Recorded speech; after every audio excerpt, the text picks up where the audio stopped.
नमस्कार मित्रांनो, मी मोनिका तुम्हा सर्वांचं महाजॉब्स आणि योजना या यूट्यूब चॅनलवरती स्वागत करते. मित्रांनो, आजच्या व्हिडिओमध्ये आपण महाराष्ट्र राज्यात राबवल्या जाणाऱ्या मुख्यमंत्री योजना दूत कार्यक्रमाच्या अंमलबजावणीबाबत माहिती पाहणार आहोत.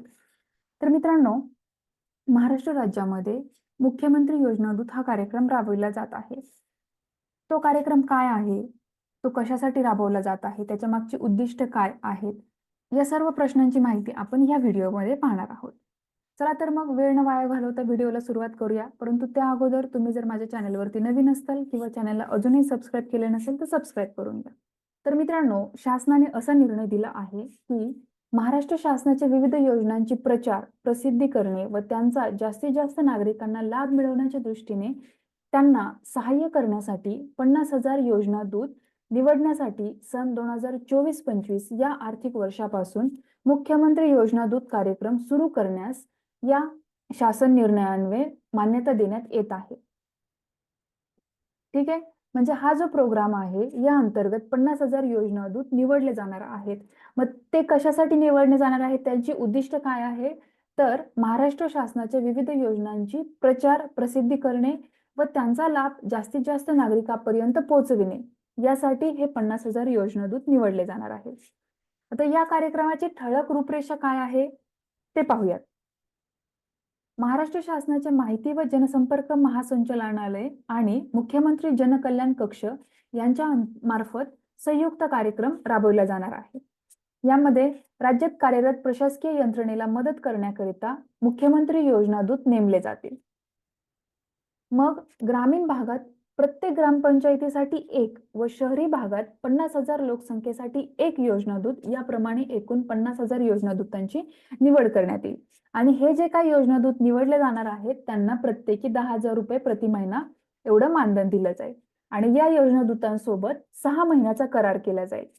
हा करार पुढे वाढवला जाणार नाहीये, तो फक्त 6 महिन्याचाच असणार आहे. तर मुख्यमंत्री योजना दूतांच्या निवडीसाठीची पात्रता काय आहे, यासाठी वयोमर्यादा ही 18 ते 35 अशी देण्यात आलेली आहे. त्यानंतर शैक्षणिक अर्हता कोणत्याही शाखेचा किमान पदवीधर असावा, संगणक ज्ञान असणं आवश्यक आहे, उमेदवाराकडे अद्ययावत मोबाईल असणे आवश्यक आहे, उमेदवार हा महाराष्ट्राचा आदिवासी असणे आवश्यक आहे, उमेदवाराचे आधार कार्ड असावे व त्याच्या नावाचे बँक खाते आधारशी संलग्न असावे. अशा प्रकारची पात्रता अर्जदाराकडे असायला हवी. यानंतर आता कागदपत्रे कुठली आवश्यक आहे, तर ऑनलाईन अर्ज जो मुख्यमंत्री योजना दूत कार्यक्रमासाठी केलेला असेल, आधार कार्ड, त्यानंतर पदवी उत्तीर्ण असल्याबाबतचे पुरावा दाखल कागदपत्रे किंवा प्रमाणपत्र, त्यानंतर अधिवासाचा दाखला म्हणजे तुमचा डोमासाईल, वैयक्तिक बँक खात्याचा तपशील, पासपोर्ट साईज फोटो आणि हमीपत्र अशा प्रकारची कागदपत्रे यासाठी आवश्यक आहेत. आता यासाठीची नेमणूक प्रक्रिया काय आहे, तर तुम्ही जे ऑनलाईन अर्ज भरणार आहात अगोदर त्या अर्जांची छाननी केली जाईल.